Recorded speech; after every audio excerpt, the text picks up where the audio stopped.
Hey, what's up guys? Los here from the Big Retro Show, and it's been a minute since I've been in front of the camera. It's actually been a minute since I posted anything on the channel, and that's just because I've just been mad busy, guys. Mad busy. You know how it is with work and with life and with everything happening. And to be honest with you, I'll just come home and I won't want to do anything but just veg out, maybe play a game or two and watch YouTube. Not really in the mood to record footage or write scripts or do any editing, anything like that, just because it's just like, oh, I'd rather play games than to actually review them. But I figured it's been a while since I did a video like this, and I have been traveling and buying things here and there, and so this is just a classic old school pickups video. This is a retro video, no controversy or anything like that here. I put all of my pickups here in this GameStop bag that I got way back in the day, and I know how much all you guys love GameStop. So without further ado, let's go ahead and talk about what I got here. Yes, the first thing is Crocodile Dundee. I collect VHS tapes, and I love watching these on my old school CRT television and my old school VHS player. And what can you say about this movie that hasn't already been said? It starts the great Paul Hogan, and I forgot the name of the girl, but she was good in it too. This is one of these movies that is timeless. I love this movie. They have never made another movie like this, and I wonder why. Hollywood needs to take they need to take some risks and do cool movies like this. The sequels to these movies, they sucked, but what are you gonna do, right? So let's see what else I got. I got some more movies. Right before I get to the video game pickups, I want to show you these movies. Here is Donnie Brasco, and these movies I picked up for about $1 at a thrift store, and $1.50 to be exact.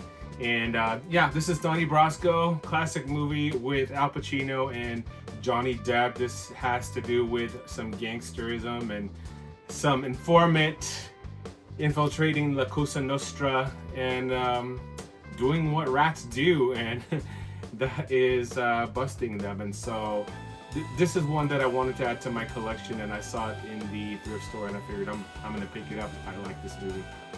I haven't seen it in a while, so I can't really tell you much about it, but if you guys know this movie, then mention it in the comments.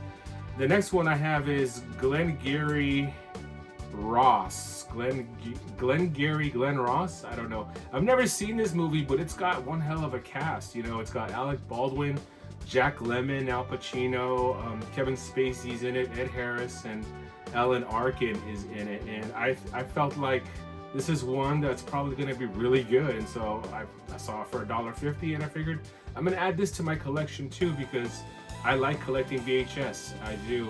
And it's one of these things that you gotta strike when the iron's hot, when it's out in the wild. That's gonna be the theme of this pickup video, is because I've spent way too much money on some of these things, but not on this. And so yes, Glen Ross.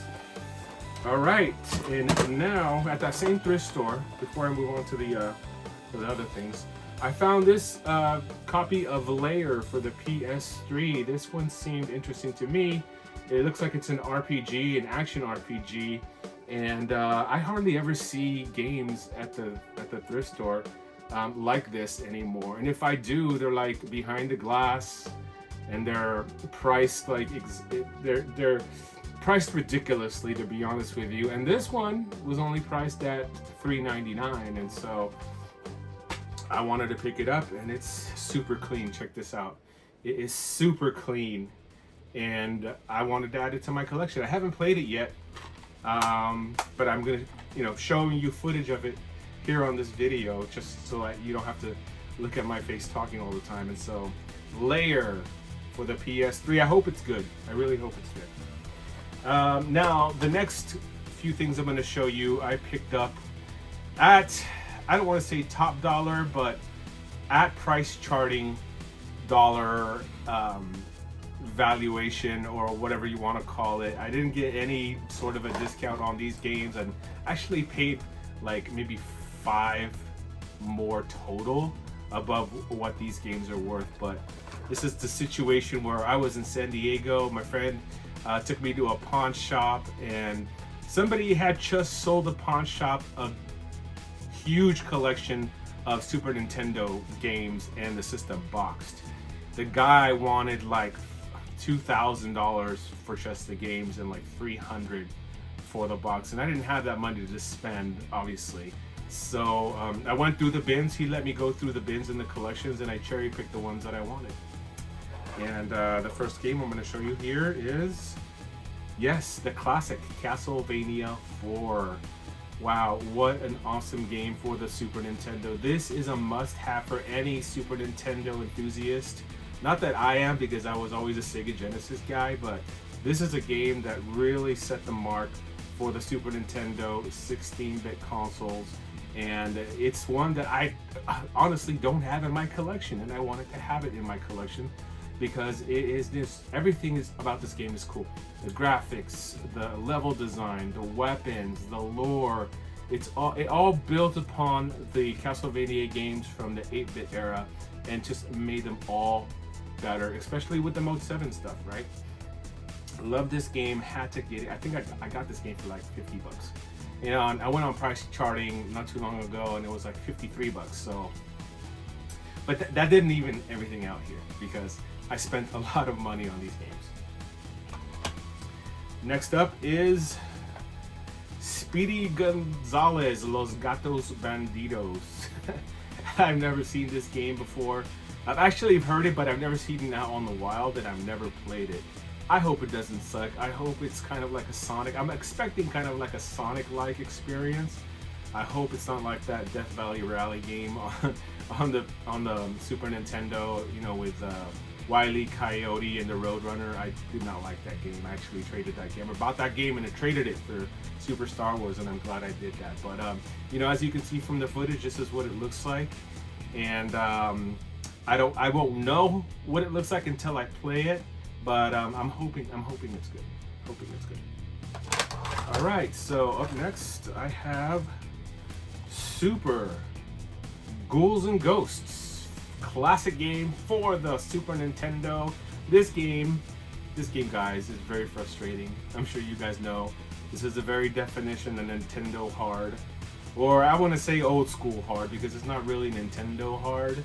It's old school hard, and I've never beat this game. I can't say I played it more than an hour without rage quitting on it. But I wanted to have it in my collection because, again, this is a classic game. I used to have this game back in the day until I foolishly sold all of my Super Nintendo games. I sold the entire system plus like 28 games for $100 to buy a PS1. And I regretted the decision ever since. And ever since then, I've been trying to collect games for the Super Nintendo to rebuild my collection, to have it as I did back in the day. Hopefully I can get a lot farther than I did back in the day on this game, but you know, we'll see. With so many games, I just don't know if I'll be able to get to it anytime soon. All right, and up next is Jungle Strike. This is the last game that I needed to complete the trilogy on the Super Nintendo, because I did have Urban Strike and I do have Desert Strike on the Super Nintendo. And Jungle Strike, of course, is the middle game. It added a lot to the series, to the franchise. Let you ride into different helicopters and different like hovercrafts and other vehicles and stuff. And I like this game. It's very challenging if you've ever played it.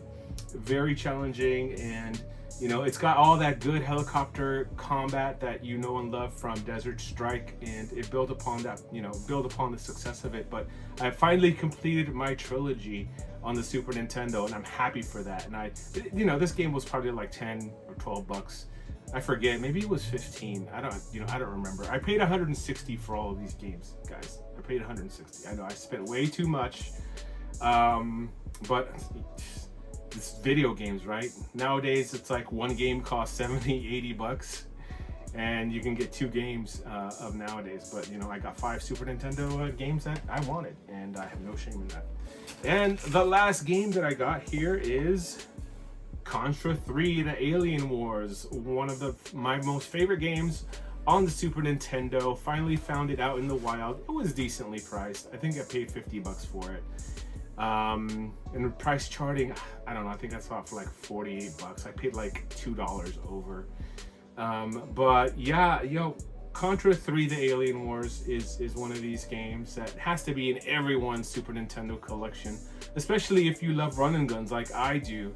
And this is the game that I also had back in the day, and was one of the games that I sold to buy that PS1. So I had to recuperate that game too. Now, this guy over at the pawn shop also had other games that I wanted in my collection, but not as bad as these games. He had a Super Metroid priced at 150 bucks. Now, when the hell did Super Metroid become 150 bucks? I don't know. I had that game back in the day. I beat it. I love that game. It's a good game, but 150 bucks is just, it's outrageous to me. Outrageous to me. They also had Zelda Link to the Past in their case. I forgot how much they wanted for that one, but I passed on it. Although in hindsight, I probably shouldn't have, because I don't see these games out in the wild very often.